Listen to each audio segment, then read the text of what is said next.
Hi, my name is Susanna Mills, and I'm the editor-in-chief of the American Philatelist Society.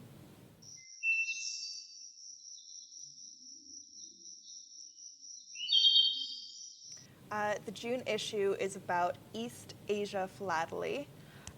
This is based off of these other issues that we've done in the past where we choose a geographical region, we choose a geopolitical region, and really do, as much of a deep dive as we can into that area.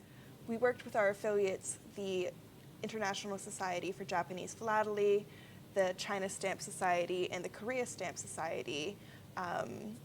The members of those societies, who are also APS members, helped write articles to explore different areas of these different countries' philatelic histories.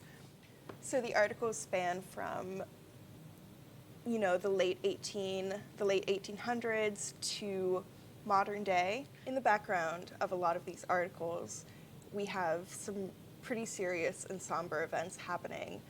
There's an article that takes place in Korea during the Japanese occupation. There is an article that takes place during China's Third Civil War, where the nationalists are being moved back towards Taiwan. There are articles that kind of these articles sometimes bring these stories up to the forefront and sometimes let them simmer in the background.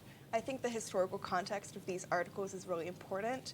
We see in some situations a military decision will make a difference in the philately of that country, in the stamps that are being issued and how they're being issued. You can see how one small decision or event made a big difference in the stamps that we collect today. So I think the takeaway from this issue, and perhaps what these different affiliate societies would want you to know, is that collecting East Asia philately, whatever you focus on, is very rich, very rewarding, whether your interest is in history, in stamp minutiae, or postal history, any other aspect. Sometimes we enjoy taking a more artistic approach, taking some artwork that's already in existence and using that on the cover. So one thing we did was go online for public domain artworks. We went with Japanese artists. So the first thing we did was go online and look for public domain artworks. We ended up finding a lot of options by Japanese artists, specifically from the University of Chicago.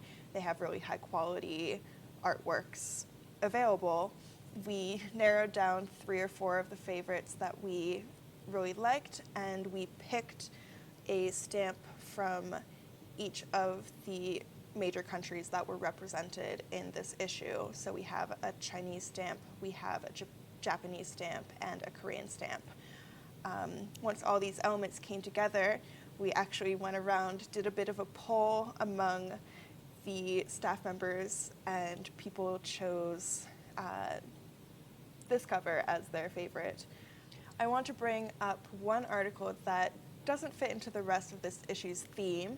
This is by Noel Vaughan. It's called The Case of the Curious Ink Spot.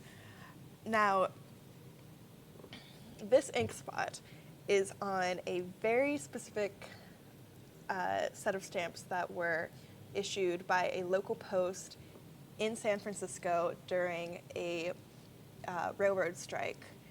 This was 1894. So the stamp was issued by a local post in order to be used by bicycle mail relayers, and they were carrying the mail, and it was just a very, very limited issue. And some of these stamps have a spot on them, which Noel Vaughan noticed. It's very tiny. Most people wouldn't notice it, but he followed the clues, tried to figure out how this could have happened, and basically found out that all of the previous literature written on these stamps is wrong about what order the stamps were printed in.